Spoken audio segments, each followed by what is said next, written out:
시간 주님 앞에 나와 예배드릴 수 있게 하심을 감사드립니다. 이 시간 주님 앞에 나와 예배드리고 주님의 말씀을 들을 때 우리 주님께서 함께하여 주옵소서.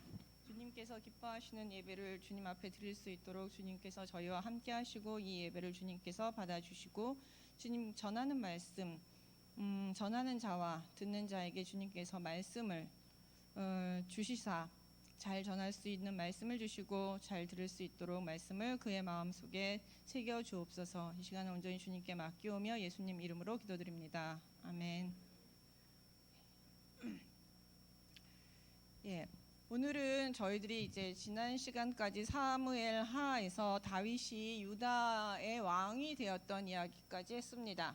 그리고 이제 다시 왕이 된 이후에 승승장구했던 그 유대 왕국이 점점 더 강성해지고 유대 왕국이 점점 더 하나님 든든하게 서는 모습이 이제 나타나고 있는데 그게 이제 1절에서 사울 집과 다윗의 집에 대한 총평을 통해서 다윗은 점점 강하여 가고 사울의 집은 점점 약하여 가니라라는 총평을 통해서 다윗의 집을 하나님께서 점점 강하게 하시는 모습을 우리가 이제 볼 수 있었습니다.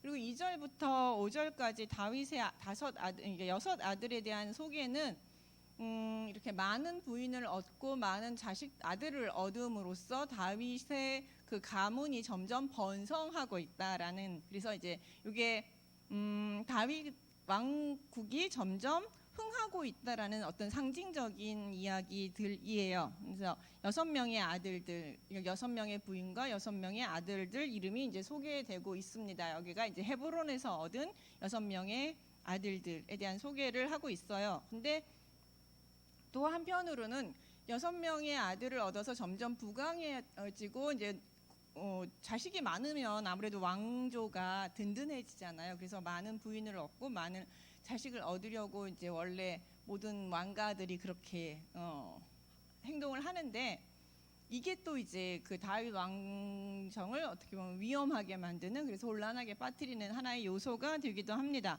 그래서 근데 이제 이것은 뒤에 나타나요. 그러니까 모든 이야기가 사무엘서는 보시면 좋은 이야기도 많이 쓰고 긍정적인 이야기, 다윗에 대한 긍정적인 이야기도 상당히 많이 기록하고 있지만 또 한편으로는 다윗에 대해서 부정적인 이야기도 가감없이 그대로 기록을 하고 있습니다. 전혀 많이 감추지 않아요. 그래서 보는 우리로 하여금 인간 다윗, 그다음에 사람 다윗은 하나님 보시기에 100% 완벽한 사람은 아니었다. 다만 하나님께서 그를 귀하게 쓰신 그런 하나님의 종이었을 뿐이지 그가 완벽해서 100% 하나님 앞에 다 선해서 하나님께서 그를 쓰신 것은 아니다라는 사실. 그래서 하나님의 은혜와 하나님의 선택과 은혜가 더 중요하다는 사실들을 그런 이야기들 속에서 이제 보여주고 있어요. 그러니까 이런 것들이 한편으로는 긍정적으로 해석되면서 또 한편으로는 부정적인 요소도 이제 함께 내포하고 있다라는 것을 우리가 생각해 볼 필요가 있습니다. 이제 왜냐하면 오늘 이야기들을 가만히 들여다보면 오늘 이제 아브넬과 협상하는 이야기들이 이제 계속 나오거든요. 북이스라엘과 통일하기 위해서 아브넬과 협상하는 이야기들을 가만히 듣고 있으면 과연 이게 지금 잘하는 건가? 못하는 건가? 하나님께서 원하시는 건가? 하나님께서 원하시는 것이 아닌 것인가? 과연 어떻게 판단을 해야 될 것인가? 상당히 고민하게 하는 본문이에요. 그렇기 때문에 우리가 이것을 어떻게 봐야 할지 고민하면서 이제 오늘의 말씀을 이제 시작하도록 하겠습니다. 이제 오늘 아까 조금 전에 읽었던 본문은 왜 이제 그 아브넬이 다윗과 협상을 북이스라엘을 다윗 손에 넘기겠다고 협상하게 됐느냐라는 그 이유가 되는 배경적 사건이에요. 그러니까 아브넬이 점점점 더 이제 그 전쟁을 계속 하다 보니까 북이스라엘 왕국에서 아브넬의 힘이 점점 더 강성해집니다. 전쟁을 하다 보면 당연히 군대 장관의 힘이 강력해질 수밖에 없죠. 그러다 보니까 아브넬의 힘이 점점 강력하게 되고 있고 이렇게 이제 자신의 힘이 점점 강력하다 보니까 자신의 힘을 좀 더 과시하는 의미에서 사울의 첩이었던 리스바와 통관을 하게 됩니다. 근데 이제 그 사울의 그러니까 이전 왕의 부인을 자신의 부인으로 삼고 통관하는 이런 행동은 하나는 이것은 그냥 뭐라 그럴까요? 그냥 욕망, 성적인 단순한 욕망에 의한 행동이 아니라 이것은 권력을 상징하는 것입니다. 나의 권력이 그 누구도 넘볼 수 없는 대단한 권력, 최고의 권력을 가지고 있다라는 것을 전 왕인 사울의 첩을 자신이 취함으로써 자신의 권력을 좀 더 드러내고 누구도 나를 건드릴 수 없다라는 것을 이제 드러내는 어떤 그런 상징적인 행동이에요. 상징적인 행동이라고 할 수 있습니다. 그 다음에 이제 사실 그 두 번째는 전 왕의 부인을 얻는다라는 것은 또 하나는 자신이 왕이 되고 싶다라고 하는 자신의 어떤 내면적인 욕망을 드러낸 행위라고 볼 수 있습니다. 이게 나중에 열왕기서에서도 보시면 아도니아가 솔로몬이 왕이 된 이후에 아도니아가 다윗의 마지막 이렇게 따뜻하게 몸을 데워줬던 여인을 내 첩으로 달라, 아내로 달라라고 요구했을 때, 이 솔로몬이 그가 왕권을 찬탈하려고 하는 욕망을 가지고 있다는 것을 알고 아도니아를 죽이거든요. 그것과 동일한 것으로 전 부인의 왕의 부인을 얻음으로써 자신이 왕권을 쥐고 싶다라는 어떤 욕망을, 그 마음 속에 이제 있는 욕망을 드러냈다라고 볼 수 있습니다. 이 두 가지처럼, 그러니까 자신의 최고의 지위가 있고 내가 왕보다 더 뛰어난 왕 같은 인물이라는 것을 이런 행동을 통해서 이제 드러내게 되니까 당연히 이스보셋은 기분이 나쁘죠. 내가 왕인데, 아니 군대 장관이, 나의 신하인 군대 장관이 왕의 지위를 넘보고 왕보다 더 큰 권력을 가지려고 하니까 상당히 기분이 나빠서 기분 나쁘다라는 이야기를 했습니다. 어찌하여 이렇게 내 아버지의 첩과 통관하느냐라고 이제 기분 나쁜 것을 표현했죠. 그랬더니 아브넬이 이스보셋의 이 말에 화를 냅니다. 그러면서 내가 유다의 계머리냐, 이게 유다의 계머리냐는 것은, 그러니까 내가 이제 쓸모없는 인간이냐, 유다에 있는 쓸모없는 인간과 같으냐라는 뜻이에요. 개도 사실 부정적이고 별로 쓸모가 없는, 왜냐하면 부정한 짐승이기 때문에 그 쓸모없는 짐승인데, 거기다 머리만 있는 것은 더더욱 이제 죽은 짐승이기 때문에 더더욱 쓸모없는 거거든요. 그러니까 유다는 또한 자신과 반대 방향에 있는 것이잖아요. 그러니까는 유다의 계머리냐라는 것은 내가 그렇게 하찮고 쓸모없는 인간이냐, 하찮고 쓸모없는 인간이냐, 이 이스라엘 땅에서, 이스라엘 왕국에서 그러면 어떻게 나한테 그런 모욕적인 말을 나한테, 아니면 그런 말을 나한테 함부로 할 수 있느냐, 감히 나한테. 그러면서 이제 내가 이 왕권 누가 너한테 줬느냐? 당신이 나 아니었으면 지금 당신이 이 왕위에 올라 앉아 있을 수나 있겠느냐? 이 사울의 왕권을 다윗에게 넘기지 않고 당신 손에 쥐어준 게 바로 나다. 근데 어떻게 나한테 이 감히 그런 말을 할 수 있느냐 하면서 불같이 화를 내요. 그러면서 이제 이 화가 난 김에 뭐라고 맹세를 하느냐면, 내가 이제 당신한테 실망해서 이 왕위권을 다윗에게 넘기겠다라고 선언을 합니다. 그러면서 그 근거를 뭐라고 하냐면, 여호와께서 다윗에게 맹세하신 대로 내가 이루게 하지 아니하면 이라고 하면서, 하나님께서 다윗에게 맹세하신 것을 내가 오늘날 이루는 사람이 되겠다. 내가 그것도 무시하고 내가 여호와의 뜻도 무시하고 이렇게 당신에게 왕권을 줬는데 나한테 이렇게 대하는 거니 나는 이제 여호와의 뜻을 이루어 드리겠다라고 하면서 이제 여호와의 핑계를 댑니다. 이렇게까지 이제 왕권을 당장 뺏겠다라고 얘기하니까 이스보셋은 두려워서 왕권을 빼앗길 뿐만 아니라 목숨까지도 위험한 지경의 위협을 받게 되니까 이스보셋이 아브넬을 두려워하여 감히 한마디도 대답하지 못하였더라 라고 하고 있습니다. 그러니까 전체 이스라엘에서 지금 누가 최고의 권력자이자 실권자인지를 여기서 이제 잘 드러낸다고 할 수 있고요. 또 하나 이제 아브넬의 말에 의해서 보면, 분명히 하나님의 뜻은 다윗에게 있었다라는 것을 아브넬도 알고 있었지만, 아브넬은 자신의 권력을 위해서 하나님의 뜻도 무시하고 지금 사울의 왕국, 이스보셋을 왕으로 세워서 자신의 세웠다라는 것을 여기서 이제 다시 한번 분명하게 드러내는 것이죠. 그 이유는 자신이 권력을 갖기 위해서예요. 그리고 이제 자신에게 이제 싫은 소리 했다는 그것 때문에 아브넬은 바로 맹세한 것을 시행합니다. 그래서 다윗과 협상하기 위해서 사람을 보내서 전령들을 보내어 이 땅이 누구 것이니까 또 이르되 당신은 나와 더불어 언약을 맺사이다. 내 손이 당신을 도와 온 이스라엘이 당신에게 돌아가게 하리이다.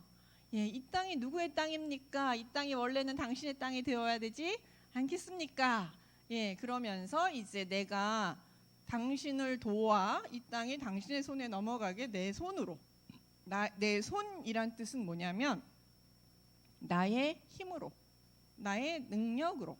보통 이제 손을 어디다 쓰냐면 여호와의 손이라는 표현을 많이 써요. 여호와의 손, 여호와의 능력, 권능. 사실 다윗이 이 이스라엘 유다의 왕이 되고 이스라엘의 왕이 되는 것은 여호와의 권능에 속한 일이고 여호와의 능력에 속한 일이지 결코 아브넬이라는 하나의 인간에게 속한 일이 아니거든요.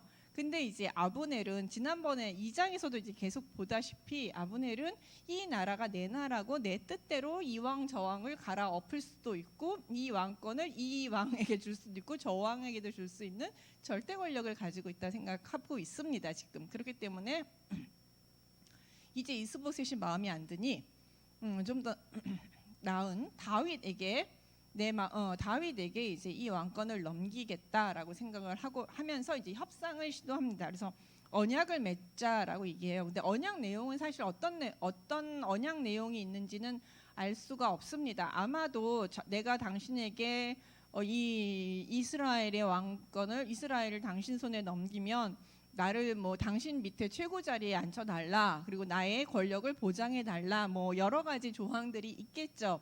아마 자신의 최고 권력 자리를 절대 놓으려고 생각하지는 않았을 거예요. 그것이 협상한 첫 번째였을 거예요. 그렇지만 이제 그 이야기는 나오지 않습니다. 다만 내가 그렇게 하면 내가 당신을 도와 이스라엘이 당신 손에 넘어가 주게 하겠다라고 이제 약속을 하는 것이죠. 이제 아브넬이 이런 제안을 했을 때 사실 다윗은 선택을 해야 됐어요. 고민이 됐겠죠. 과연 어떻게 하는 것이 그러니까 아브넬의 제안을 받아들이는 것이 좋을지 아니면 하나님께서 이제 기회를 주실 때까지 기다릴 것인지 다른 기회를 주실 때까지 기다릴 것인지. 왜냐하면 이제 아브넬이라는 인물이 좋은 인물이 아니거든요. 하나님을 어떻게 보면 반역하는 인물이자 자기가 하나님처럼 행동하려는 인물이기 때문에 좋은 인물이거나 긍정적인 인물은 절대 아닙니다. 다윗도 그 사실을 알고 있어요. 그런데 그러니까 이제 그런 인물과 내가 협상을 하고 이제 통일 왕국을 이루는 것이 하나님께서 기뻐하실 행동인 건지 아니면 하나님께서 이제 통일 왕국을 주시겠다고 약속하셨으니 그때 다른 때를 기다리는 것이 옳은 것인지 아마 다윗이 고민을 했을 것 같기는 해요. 그런데 이런 다윗이 선택한 것은 아브넬과 손을 잡기로 한 것입니다. 이것이 이제 다윗의 선택이에요. 과연 이제 이것이 옳은 선택이었느냐? 그런데 여기서 이제 하나 나타나는 게 뭐냐면 다윗이 이 문제에 대해서 하나님께 물었다라는 표현이 없습니다. 지난번에 뭐 헤브론으로 올라가리까, 뭐 왕이 되리까, 뭐 이런 거를 할 때는 분명히 다윗이 하나님께 물었다라는 표현들이 나오는 반면에 여기서는 하나님께 물었다라는 표현이 없습니다. 그렇기 때문에 이제 이 부분에 대해서 이제 묻지 않고 자신의 판단대로 이제 이 아브넬과 이제 손을 잡고 이스라엘을 자신의 통일 왕국을 만들기로 이제 결정을 한 것이죠. 그래서 그러면서 이제 조건을 답니다. 아브넬에게 그럼 너의 약속, 너의 말이 진실하다라는 것을 보여주기 위해서 나를 보러 올 때 우선 사울의 딸 미갈을 데리고 오라라고 얘기해요. 그러면서 그렇지 않으면 내 얼굴을 보지 못하리라. 그래서 사울의 딸 미갈을 데리고 오라라는 이야기를 해요. 사실 미갈에 대한 호칭이 이제 여기서 참 재밌는데 여기서는 사울의 딸 미가를 데려오라라는 이야기를 하는데 여기서 이 사울의 딸은 자신의 아내죠. 그러니까 내 아내가 아니라 사울의 딸이라는 표현을 써요. 이거는 자신이 정치적으로 사울의 딸인 미갈이 필요하다라는 것을 의미합니다.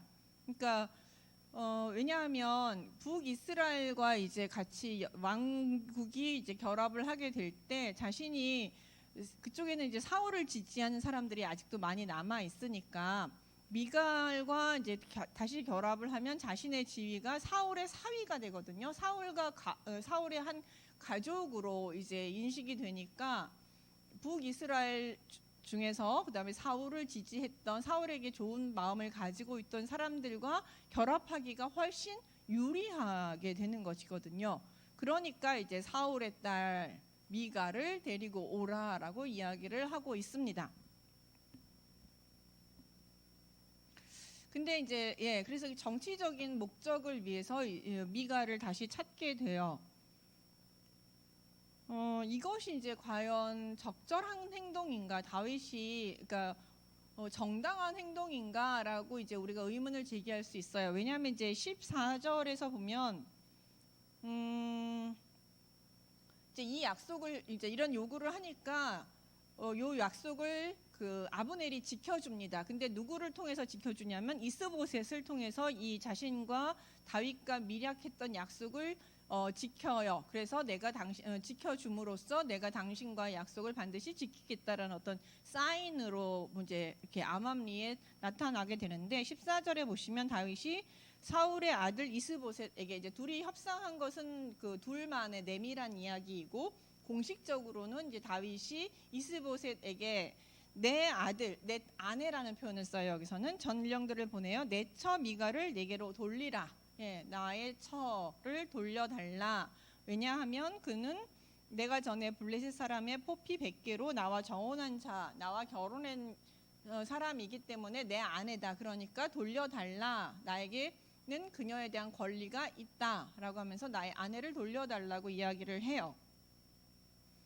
여기서 이제 내가 아내를 찾는 나의 남편으로서의 정당한 권리인 것처럼 이제 이야기를 하고 있고 이것을 뒤에서 배후에서 이 일이 일어날 수 있도록 실행해 주는 사람은 누구냐면 이스보셋에게 이제 말이 가긴 했지만 누가 이제 이 이야기를 이거를 이제 주도를 해주냐면 아브넬이에요. 보시면 이스보셋이 사람을 보내요. 그의 남편 라이스의 아들 발디엘에게서 그를 빼앗아 오매 그의 남편이라고 표현되어 있어요. 그러니까 여기서 보면 그의 남편은 그 미갈의 남편이죠. 미갈의 남편에게서 빼앗아서 왔다라고 이제 본문은 표현하고 있습니까?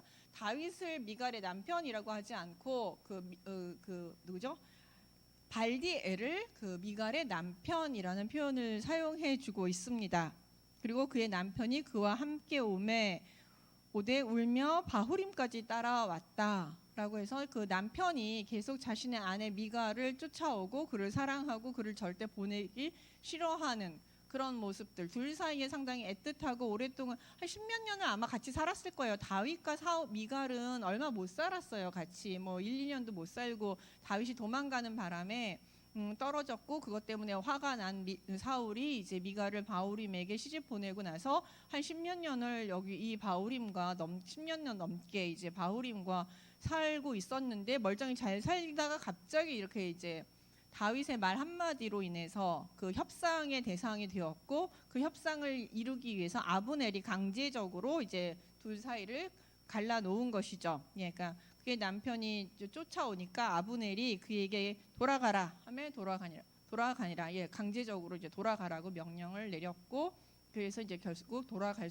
최고 명령자가 돌아가라고 하는데 어떡하게 거기에 이제 개길 수가 없으니까 돌아간 것이죠. 이제 이런 이야기들을 쭉 다 기록을 한 걸 보면 다윗의 이런 행동에 대해서 사무엘서의 그 저자가 다윗의 행동을 긍정적으로 평가한 것 같지는 않습니다. 왜냐하면은 긍정적으로 평가를 했다고 한다면 이런 그러니까 바후림을 그러니까 미갈의 남편이라고 공식적으로 표현해 준다거나 그러니까 끝까지 발델이 쫓아왔다라던가 뭐 이런 울면서 쫓아오며 온 이런 모습들을 그래서 사이 좋은 부부를 생이별시키는 이 장면을 집어넣지는 않았겠죠. 근데 우리가 이 장면을 보는 순간 모든 사람이 다 야 다윗 너무했다. 다윗이 꼭 이렇게까지 해야 되느냐? 다윗 나쁘다라는 부정적인 생각을 가질 수밖에 없어요. 그렇기 때문에 이 다윗의 이 행동은 자신은 정당하다고 이야기를 하고 있지만 사실은 미갈을 정치적으로 이용하기 위해서 자신의 목적을 위해서 잘 살고 있는 자신의 미갈 한 부부를 갈라놓고 미갈을 이제 강제로 데리고 왔다라고 볼 수 있습니다. 그러니까 이런 그러니까 아브넬도 되게 정치적으로 행동하고 있고, 그다음에 다윗도 여기서는 상당히 정치적으로 행동을 하면서 자신보다 약한 사람을 지금 이용하고 있는 그런 다윗의 모습, 부정적인 다윗의 모습이 이제 드러나게 됩니다. 그래서 이제 뭐 법적으로 다윗이 미갈에 대한 권리가 있느냐 없느냐는 사실 논란의 여지가 있어요. 그러니까 내가 100개의 어떤 표피를 줬기 때문에 내가 법적으로 권리가 있다라고 이야기할 수도 있고, 그다음에 이제 신명기에서 보면은 이미 재혼한 아내를 다시 데려오지 말라라고 이야기를 하고 다시 데려와서 결혼하지 말라라는 이야기도 있기 때문에 다윗의 이런 행동이 법적으로 어떤 평가를 받아야 하느냐는 사실은 논란의 여지가 있지만 어쨌든 본문은 이 행동에 대해서 긍정적으로 말하고 있지는 않습니다. 이렇게 이제 아브넬이 다윗과 한 약속을 지킴으로 인해서 다윗과 아브넬 사이에서는 이제 신뢰가 형성이 됐고 본격적으로 다윗과 아브넬 사이에 협상을 할 수 있는 이제 그 판이 마련이 되었죠. 그러니까 아브넬이 다윗과 이제 직접적으로 만나게 됩니다. 그래서 17절 만나게 되고, 그러니까 만나기 전에 아브넬이 이스라엘 장로들에게 말하여 이르되 너희가 여러 번 다윗을 너희 임금으로 세우기를 구하였으니 이제 그대로 하라 하면서 이제 전지 작업을 먼저 해요. 다윗과 만나기 전에 다윗에게 이제 이스라엘 왕국을 다윗에게 넘길 작업을 하는데 먼저 지도자들을 만나서 만납니다. 근데 이제 이야기들을 이렇게 가만히 들여다보면 이스라엘 내에서도 다윗이 하나님께서 선택하신 왕이니 다윗을 우리의 왕으로 해야 한다라는 목소리들이 꽤 있었던 것 같아요. 여기서 보시면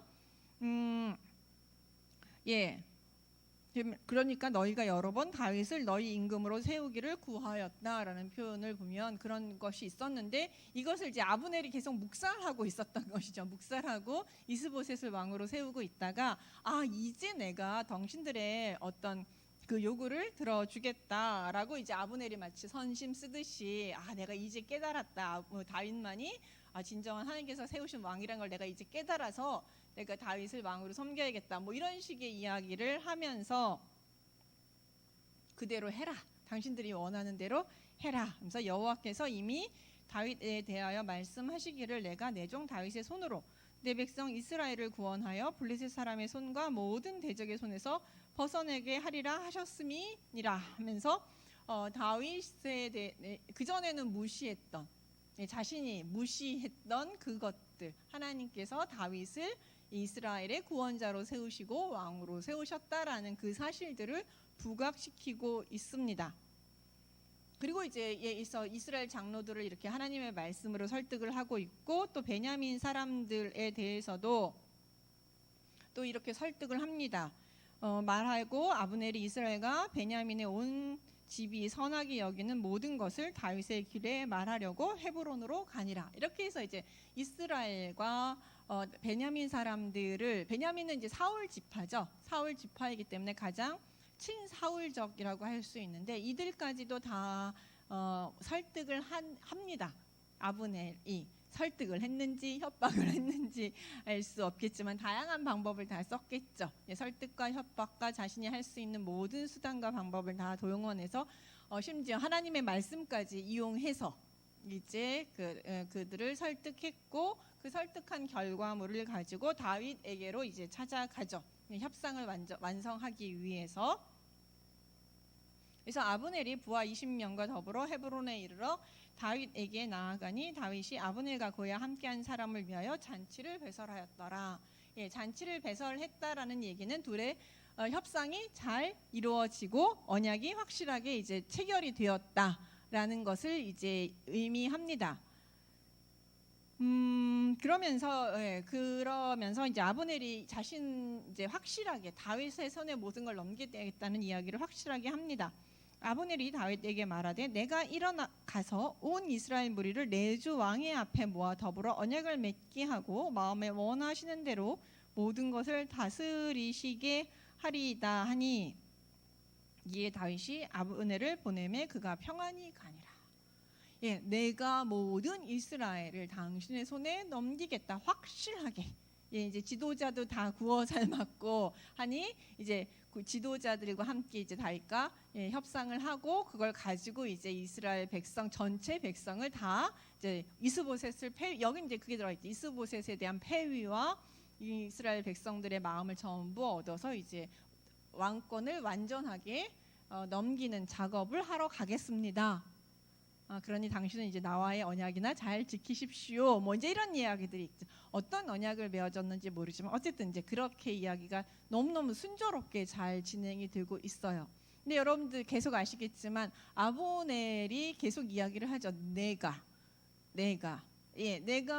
그러니까 이스보셋을 왕으로 세울 때도 내가 그랬고 이스라엘을 다윗의 손에 넘길 때도 내가 가서 내가 하겠다. 라고 이야기를 하고 있어요. 그러니까 아브넬은 자기가 마치 지금 이 땅의 신인 것처럼 행동을 하고 자신이 여호와의 역할을 대신하는 그런 아주 위험천만한 행동들을 하고 있는데 다윗은 이런 아브넬의 행동이 문제가 있다라는 생각을 하지 않고 지금 이것에 동조하여 그래 하나님께서 이제 이스라엘 전체를 내 손에 넘기셨으니 아브넬을 통해서 하시나 보다. 그가 악한 사람일지라도 뭐 하나님께서 그를 이용하시나 보다.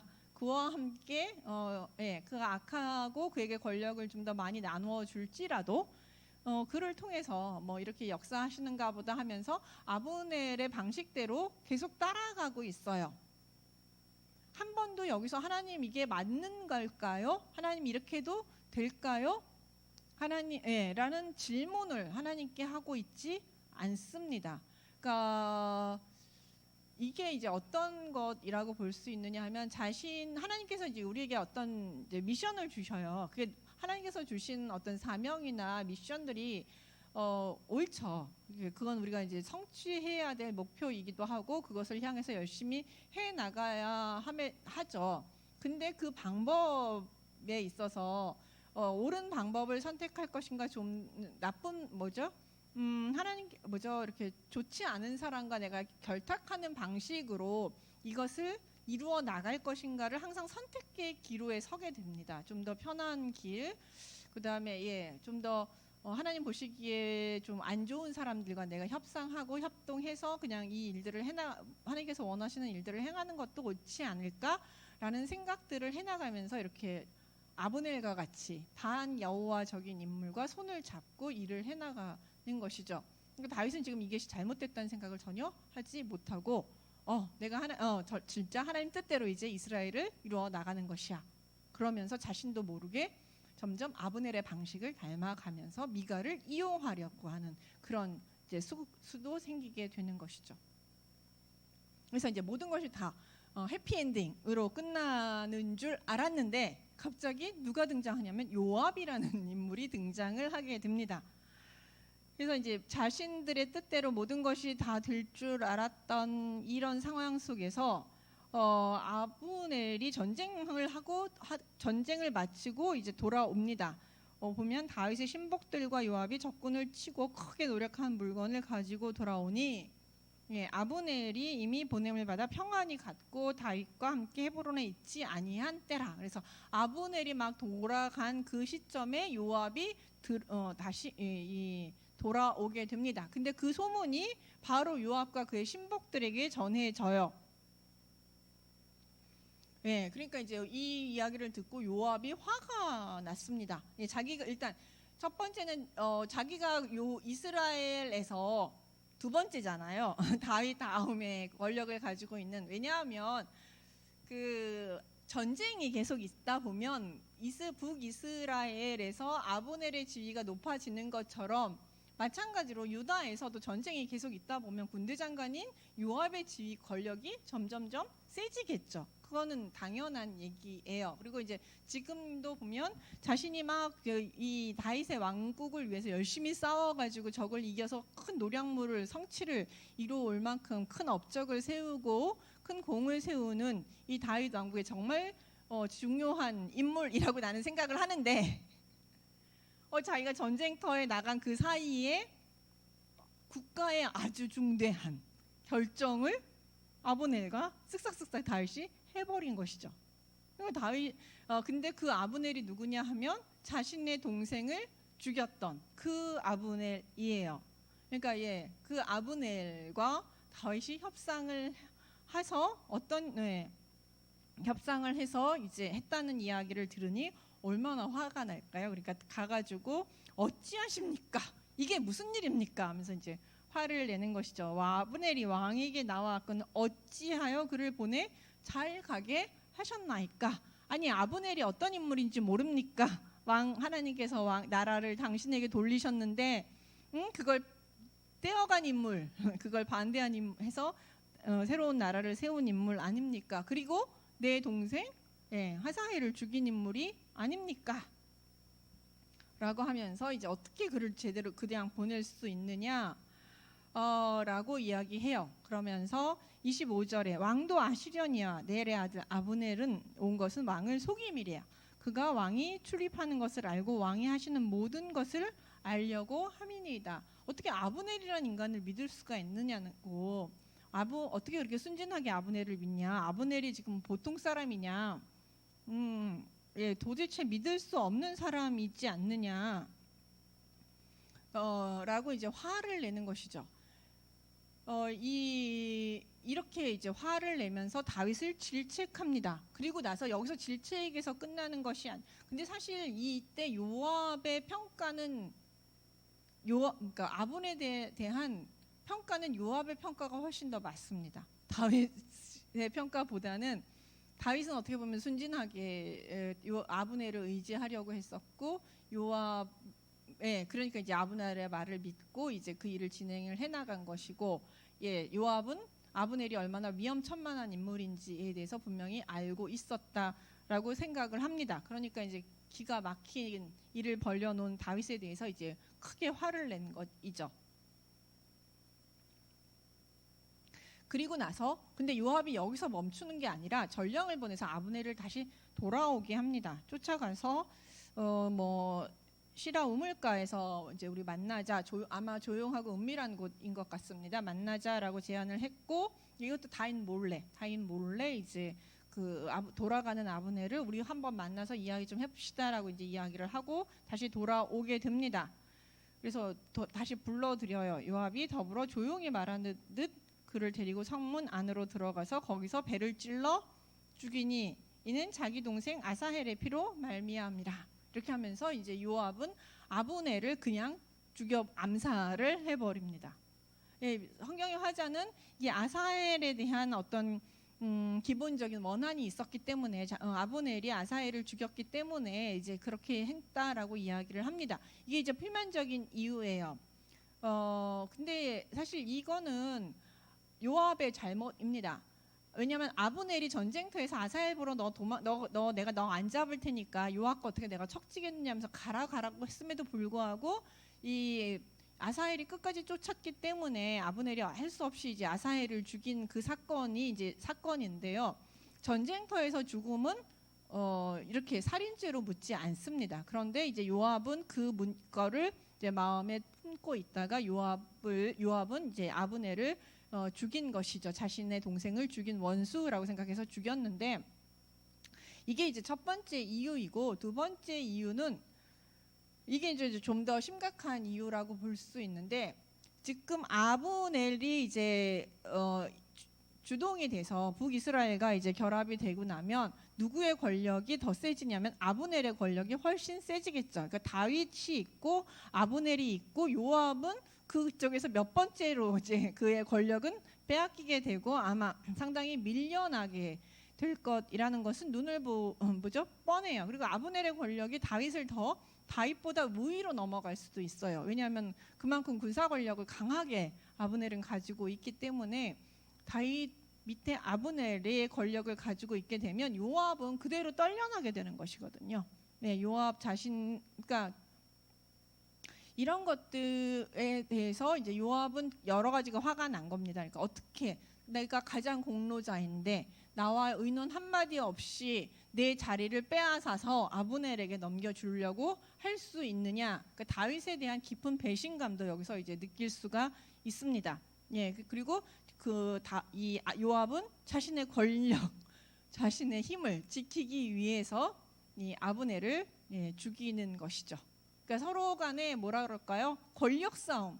자신의 쥐고 있는 권력을 놓지 않기 위해서 아브넬은 이스보셋을 배신하고 다윗에게 붙으려고 했고 요압은 그렇게 붙으려는 아브넬을 지금 제거함으로써 자신의 권력을 지켜 나가려고 하고 있습니다. 이렇게 지금 이 다윗은 아브넬을 이용해서 이제 통일 왕국을 이루려고 했던 그 꿈이 요압으로 인해서 이렇게 와장창 깨지게 돼요. 이건 이제 결과적으로 본다면 하나님 보시기에 선하지 않은 방법으로 그가 이제 통일을 이루려고 했고 그것을 하나님께서 인간들의 욕망, 인간들의 어떤 그런 죄, 욕심 뭐 이런 것들을 통해서 그 계획을 와장창 깨버리신 것이죠. 그래서 이것이 가장 좋은 괴가 될 줄 알았는데 다윗은 좋은 통일왕국을 이루는 가장 좋은 방법이라고 생각을 했는데 요압이 아브넬을 죽임으로 말미암아 인생 최대의 위기를 맞게 됩니다. 왜냐하면 요압은 다윗의 신복이라는 걸 누구나 알 수 있는데 요압이 아브넬을 죽였으니 요압이 약속을 어기고 아브넬을 불러다가 요압을 시켜서 죽여버렸다라는 이제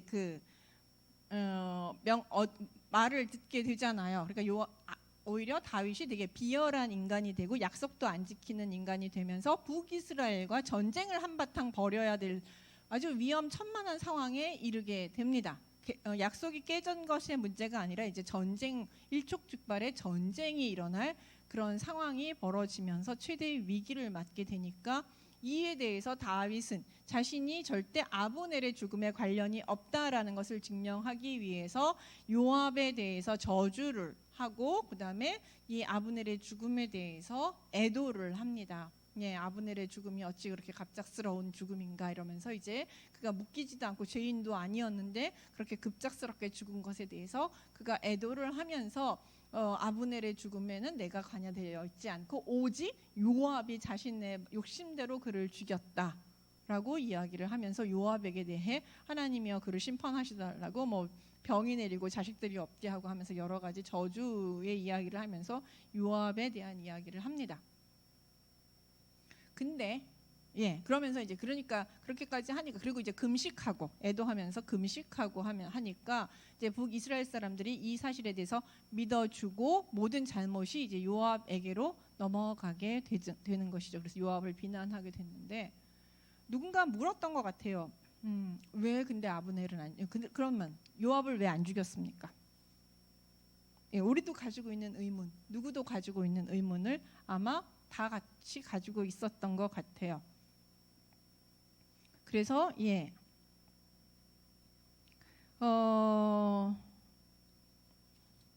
그랬더니 뭐라고 이야기를 하는 여기서 이제